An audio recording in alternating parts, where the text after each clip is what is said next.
नमस्कार मित्रों, मैं हूं आपका दोस्त आदित्य नाझा इंस्पायर टू हिंदी से। और आज हम बात करने वाले हैं ओप्पो के नए स्मार्टफोन ओप्पो F11 Pro के बारे में। मैं आपको दिखाऊंगा इसकी एक ज़बरदस्ती तड़कती भड़कती अनबॉक्सिंग, और इसके अलावा मैं आपको इसके सारे फीचर्स के बारे में बताऊंगा, इसके प्राइस के बारे में बताऊंगा, और मैं आपको ये बताऊंगा कि क्या यह फ़ोन लेने लायक है या नहीं।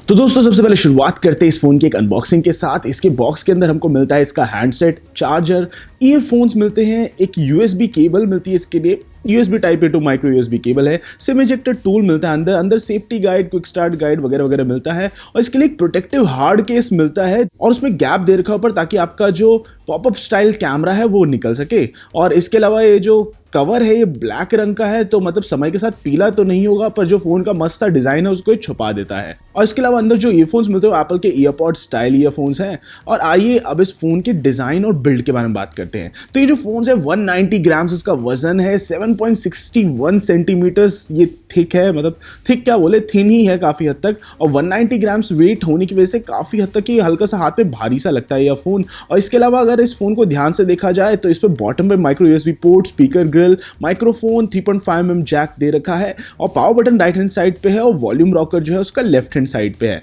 बैक पे आप देखेंगे तो बैक पे इसका कैमरा सेटअप है जिसमें 48 मेगापिक्सल का एक कैमरा सेंसर और एक 5 मेगापिक्सल का डेप्थ सेंसर है। इसके अलावा आइए अब इस फोन के सामने देखते हैं, सामने फोकस लाते हैं। तो 6.5 इंच की स्क्रीन है इसकी, IPS LTPS स्क्रीन है, और काफी बड़ी सी चिन है इसकी। जिसका डिजाइन है वो ट्रिपल कलर ग्रेडियंट डिजाइन है, तो देखने में तो सही लगता है। 2 कलर्स में उपलब्ध होगा यह फोन, थंडर ब्लैक और ऑरोरा ग्रीन। जो डिस्प्ले वो 6.53 इंच की फुल HD प्लस स्क्रीन है। नॉच फ्री डिजाइन तो है, पर चिन इतनी बड़ी सी है कि वो थोड़ा सा मतलब उतना बढ़िया नहीं लगता देखने में। और इसके अलावा 19.5:9 एस्पेक्ट रेशियो है इसका, और 90.9% स्क्रीन टू बॉडी रेशियो है। एक चीज जो काफी हद तक मुझे सही लगी वो ये है कि इसका जो पॉपअप स्टाइल कैमरा है वो सेंट्रली अलाइंड है। तो ऑलमोस्ट अब तक जितने भी इंप्लीमेंटेशन हुए हैं पॉपअप स्टाइल कैमरा के, उन सब में जो पॉपअप कैमरा था वो हमेशा या तो राइट पे या लेफ्ट पे रहता था। तो इसकी वजह से मतलब थोड़ा वो ना एक फोन की जो सिमेट्री होती थी वो खराब हो जाती थी। इस बार एक चीज तो इन्होंने ठीक करी है कि पॉपअप कैमरा बीच में से निकलता है, तो थोड़ा सेंट्रली अलाइंड है, वो देखने में सही लगता है। और आइए अब इसकी स्पेसिफिकेशंस के बारे में बात करते हैं। तो जो Oppo F11 Pro है ये MediaTek के Helio P70 चिपसेट के साथ आता है, और मतलब यही चिपसेट आपको एक Realme 3 फोन में भी मिल जाएगा 9,000 रुपए पे। और यही चिपसेट ये लोग इतने हाई प्राइस पे देने वाले हैं जिसके बारे में मैं अंत में बात करने वाला हूं। इसके अलावा इसके अंदर 6 GB रैम मिलती है, और 6 GB रैम के अलावा आपको 64 GB स्टोरेज मिलती है।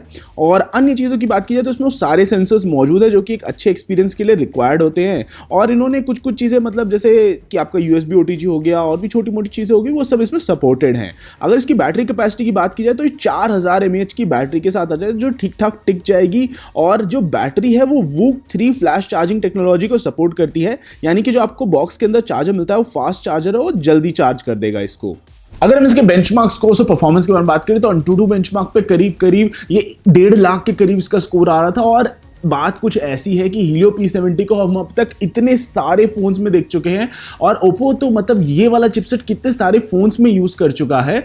और ये एक मुझे चीज नहीं समझ में आती कि अगर इन्होंने 48 मेगापिक्सल का ट्रू कैमरा सेंसर यूज किया होता, ट्रू बोले तो Sony IMX586 जो कि ट्रू 48 MP सेंसर है, और उसके अलावा एक दूसरा सेंसर है सैमसंग का GM1, तो अगर इन्होंने सही में ट्रू 48 MP यूज किया होता तो Helio P70 के बस की नहीं है कि उसमें से 48 MP का आउटपुट निकाल दे। तो ऑलरेडी क्लियर हो जा रहा है कि उसमें जो 48 MP की इमेजेस होंगी वो मोस्ट प्रोबेबली अपस्केल्ड होंगी या स्टिच्ड इमेजेस होंगी, कि उसने 4 ऐसे इमेजेस लिया उसको स्टिच करके एक इमेज बना दिया, तो वो एक ट्रू 48 MP सेंसर नहीं हुआ। और इसके अलावा अगर हम जैसे और अन्य चीज़ों के बारे में बात करें कि गेमिंग परफॉर्मेंस वगैरह कैसी है, तो आप देख सकते हैं यहाँ पे हम आपको गेम प्ले वगैरह दिखा रहे हैं इस फोन का, और ठीक ठाक ये Helio P70 जो है वो मतलब एक सही चिपसेट है। हम ऑलरेडी पास में इसको कितनी बार कितने फोन्स में टेस्ट कर चुके हैं, गेमिंग के लिए ठीक ठाक चिपसेट है। आप इस पे PUBG जैसी गेम्स को मीडियम सेटिंग्स पे खेल सकते हैं, GTA San Andreas जैसी गेम्स को आप हाई सेटिंग्स पे खेल सकते हैं, पर ये कोई चमत्कारी चिपसेट नहीं है। और ये भी याद रखने की बहुत ज़्यादा ज़रूरत है कि आज की डेट में आपको Snapdragon 675 जैसा चिपसेट 14,000 रुपए की रेंज में मिल जाता है Redmi Note 7 Pro में। तो मतलब एक वैसा फ़ोन एग्जिस्ट करता है आज की डेट में जिसमें ऑलमोस्ट सब कुछ बढ़िया है। और फिर आता है आपका Oppo F11 Pro। Slow claps. आइए अब इस फोन के कैमरा के बारे में बात करते हैं। तो बैक पे 48 मेगापिक्सल प्लस 5 मेगापिक्सल का ड्यूल कैमरा सेटअप है। मेन कैमरा जो है f1.79 अपर्चर के साथ आता है, 6p लेंस है इसके अंदर और 1.6 माइक्रोमीटर पिक्सल साइज है, यानी कि नॉर्मली वो अच्छी अच्छी फोटोज ले लेगा। इसके अलावा जो अल्ट्रा नाइट मोड है इसके अंदर वो दिया हुआ है, नाइट स्केप मोड, और इसके अलावा कलर मैपिंग करके भी कुछ कुछ फीचर्स है जिससे कि आपको स्किन कंट्रोल वगैरह मिलता है। इसमें AI सीन रिकॉग्निशन है जो कि 23 तरह के अलग अलग सीन्स को कैप्चर कर सकता है और रिकॉग्नाइज कर सकता है।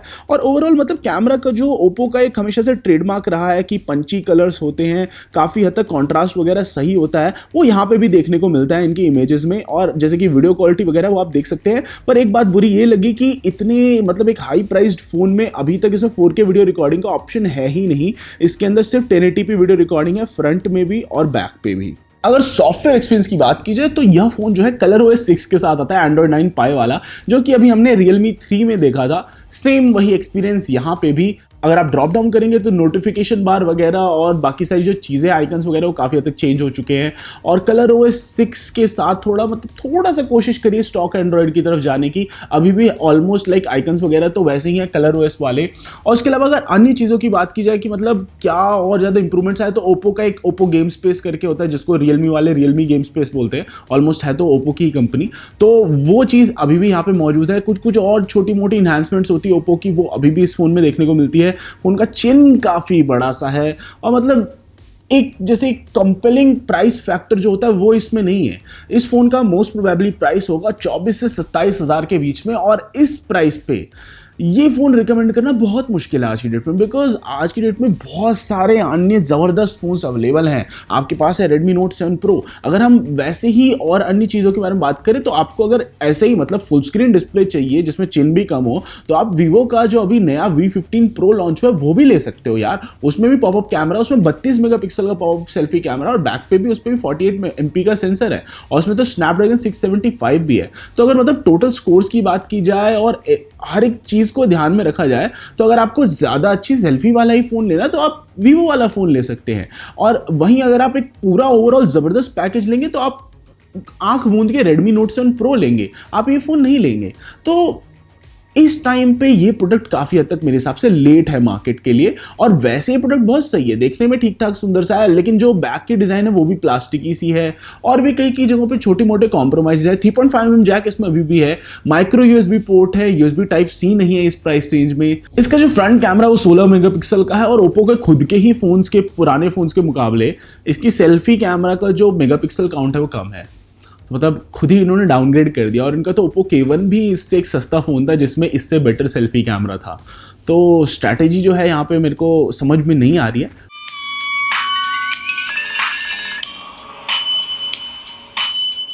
और मतलब छोटी छोटी ऐसी दिक्कतें हैं टोटल ओवरऑल, ऐसे एक मतलब कहीं कहीं पे छोटी छोटी खामियां जो सारी मिला के, और अंत में जो हाई प्राइसिंग है वो सारी मिला के इसको एक बहुत ही मुश्किल फ़ोन बना देते हैं किसी को भी रिकमेंड करने के लिए। तो दोस्तों इस वीडियो के लिए इतना ही। अगर आपको वीडियो पसंद आती है तो अवश्य लाइक करें, शेयर करें। नीचे वो एक छोटी सी प्यारी सी घंटी है, उसको श्रद्धालु होके एकदम मस्त तरीके से बजा दीजिए। और हमेशा की तरह सतत निरंतर आगे बढ़ने के लिए प्रेरित रहिए।